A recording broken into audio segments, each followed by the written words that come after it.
चलिए समझते हैं क्या होते हैं बायोफ्यूल्स। इनको हिंदी में बोलते हैं जैव ईंधन। ओके, स्टार्ट करते हैं। पहले बात आती है डेफिनेशन की।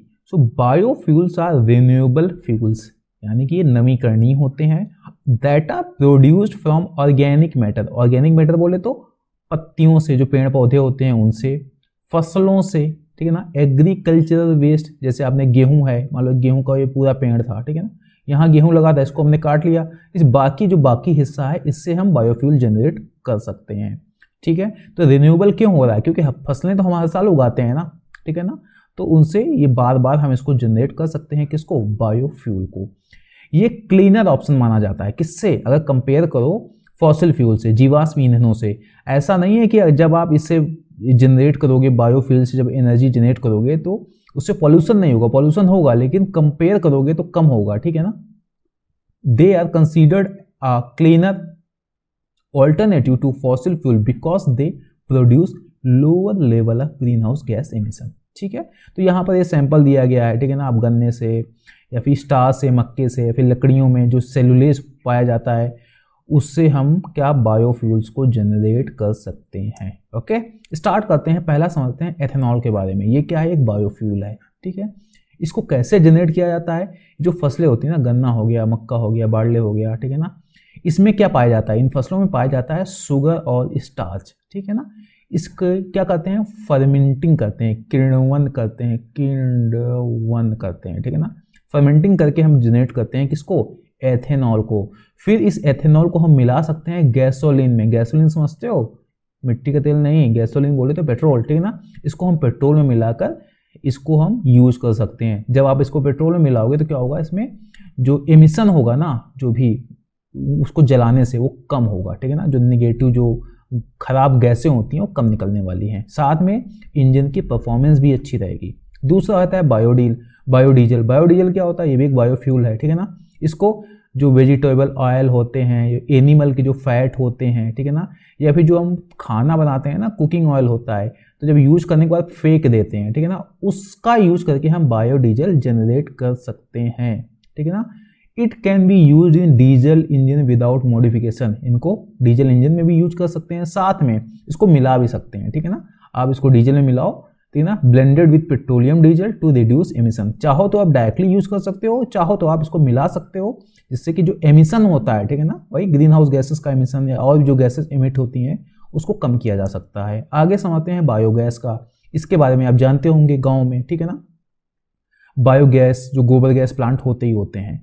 सो biogas is a type of biofuel that is produced through the anaerobic, बिना ऑक्सीजन के, ठीक है ना, डाइजेशन ऑफ ऑर्गेनिक मैटर, जैसे एनिमल मैन्योर, ठीक है ना। जैसे गोबर गैस, तो गोबर क्या है? यहाँ पर एनिमल मैन्योर है। उसका यूज करके जब गैस जनरेट की जाती है उसको बोलते हैं बायोगैस।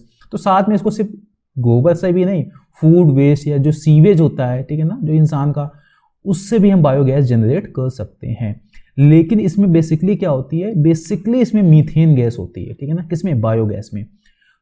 इसका यूज कर सकते हो हीटिंग में या फिर इलेक्ट्रिसिटी जनरेशन में, ठीक है ना। आप जैसे यूज करना चाहो, यहाँ पर आपको ये गैस मिल रही है, फिर आप जिसको आप जैसे यूज करना चाहो उसका यूज कर सकते हो। तो ये तीसरा हो गया हमारा बायोगैस। ये कुछ टाइप्स हमने बताए हैं किसके? बायोफ्यूल्स के बेसिक्स बताए हैं। अभी ये सीरीज खत्म नहीं हुई है, ठीक है ना। आगे जो वीडियोज आएंगे इसमें हम और बात करने वाले हैं बायोफ्यूल्स पर। आगे समझते हैं इसके बेनिफिट्स क्या है। पहला, reduce green house gas emission. तो बायोफ्यूल को जब जलाया जाता है तो उतना ग्रीन हाउस गैस नहीं निकलती है। अगर आप कंपेयर करोगे कोयले से, डीजल से, पेट्रोल से, तो यहाँ पर ग्रीन हाउस गैसेस कम निकलती हैं। लेकिन जब वो जलाए जाते हैं तो कार्बन डाइऑक्साइड निकलती है, ये कंफर्म है, कम निकलती है लेकिन निकलती है। लेकिन आपने मान लो किसी पेड़ का यूज करके, ठीक है ना, आपने क्या बनाया? बायोफ्यूल, ठीक है ना। आपने इसको जलाया तो एटमॉस्फेयर में पहुंच गई कार्बन डाइऑक्साइड। अब ये पेड़ तो फिर जब उगेगा तो फिर से एब्जॉर्ब कर लेगा, तो कुल मिला के एक क्लोज्ड साइकिल बनाती है, ठीक है ना। But the carbon dioxide is absorb by the crops used to produce the biofuels, creating a closed carbon cycle, ठीक है ना। मान लो गन्ने का एक खेत था, ठीक है ना, मक्के का एक मान लो खेत था, मक्के का खेत से बना पहले बायोफ्यूल, उसको जब जलाया तो कार्बन डाइऑक्साइड पहुंची, फिर से जब मक्का उगाया जाएगा तो फिर वही कार्बन डाइऑक्साइड का यूज कर लेगा, तो एक क्लोज साइकिल बन रही है, ठीक है ना। तो एक ये फायदा होता है कि ग्रीन हाउस गैस का एमिशन कम होता है। दूसरा, एनर्जी सिक्योरिटी।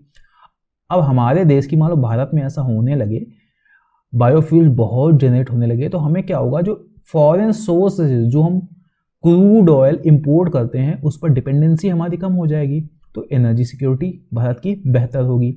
अगला है रूरल डेवलपमेंट। देखो बायोफ्यूल्स में बेसिकली क्या यूज कर रहे हैं, फसलों का यूज कर रहे हैं, पौधों का यूज कर सकते हैं, ये तो कर रहे हैं ना।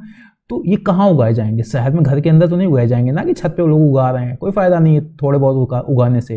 ये कहाँ, गांव एरिया, विलेज एरिया जो होते हैं ना, रूरल एरिया होते हैं, वहां पर उगाए जाएंगे तो लोगों को फायदा होगा, ठीक है ना। वहां पर जॉब्स क्रिएट हो सकती हैं और जो वहाँ का रूरल डेवलपमेंट हो सकता है, तो ये एक फायदा निकल कर सामने आ सकता है। चैलेंजेस समझ लो। देखो होता क्या है कि द प्रोडक्शन ऑफ बायो, पहला है लैंड यूज चेंज, ठीक है ना। आप जिस चीज का यूज कर रहे थे खाने वाली चीज बनाने के लिए, वहां पर आप कुछ और उगा रहे हो। The production of biofuels can require large amount of land, बहुत सारी धरती चाहिए, ठीक है ना, पृथ्वी का जो एक लैंड एरिया चाहिए। अब हो क्या सकता है कि अब आपको मान लो बायोफ्यूल से लोगों को अच्छे पैसे मिलने लगे, तो जहां पेड़ थे, बागीचा था, उसको काट के बायोफ्यूल उगाने लगे, ठीक है ना। तो जिससे, या फिर जहां पर वो पहले उगाते थे गेहूं, वहां पर आप जेट्रोफा उगा रहे हैं, ठीक है ना। तो इससे क्या हो सकता है, लैंड का जो यूज हो रहा है उसका पैटर्न चेंज हो सकता है, ठीक है ना। दूसरा, फूड वर्सेस फ्यूल डिवोड, ठीक है ना। आप फूड क्रॉप्स को, ठीक है ना, जैसे मक्का वगैरह हो गया, जौ हो गया, तो ये है फूड क्रॉप्स हैं, आप उनका यूज कर रहे हो जो खाने के लिए। भारत जैसे देश में जहाँ पर फूड प्रोडक्शन, एक समस्या है अभी भी, कम से कम अगर उत्पादन तो सही हो रहा है लेकिन लोगों के हाथ में सही कीमत तक नहीं पहुंच पा रहा है, ठीक है ना।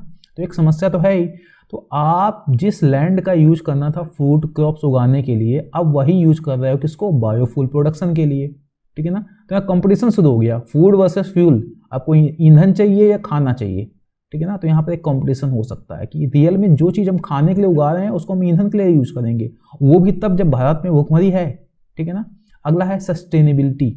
सस्टेनेबिलिटी क्या होता है कि अगर मान लो इससे लोगों को पैसा मिलने लगा गाँव के, ठीक है ना, तो हो सकता है ये कुछ इस तरीके से इसका यूज करने लगे, ठीक है ना, उगाने लगे कि और पॉल्यूशन होने लगा, ठीक है ना। बगीचे को काट के सीधे खेत बना दिया, ठीक है ना, सिर्फ एक तरीके से फसलें उगा रहे हो जिससे कि बायोफ्यूल जनरेट हो सके, तो उससे सॉइल, मिट्टी खराब हो सकती है वहाँ की, ठीक है ना। आपने देखा ना, जो पंजाब एरिया में क्या हुआ, सिर्फ गेहूं उगाने लगे तो फाइनली वहाँ का जो मिट्टी है खराब हो गई, ठीक है ना। वाटर पॉल्यूशन पंजाब के एरिया में आप देख सकते हो, डिफॉरेस्टेशन, पूरे जंगल साफ कर सकते हो, तो सस्टेनेबिलिटी का इशू आ सकता है। So biofuel production must be done sustainability, ठीक है ना, sustainably, to avoid negative environmental impacts. यहाँ पर ध्यान देना होगा कि अगर आप बायोफ्यूल के लिए फसलें उगा रहे हो तो इस तरीके से होना चाहिए कि कम से कम इन्वायरमेंट को और ज़्यादा नुकसान ना हो। तो ये है मेन चैलेंजेस, जिसमें सबसे मेन चैलेंज आता है food versus fuel debate and land use change, ठीक है।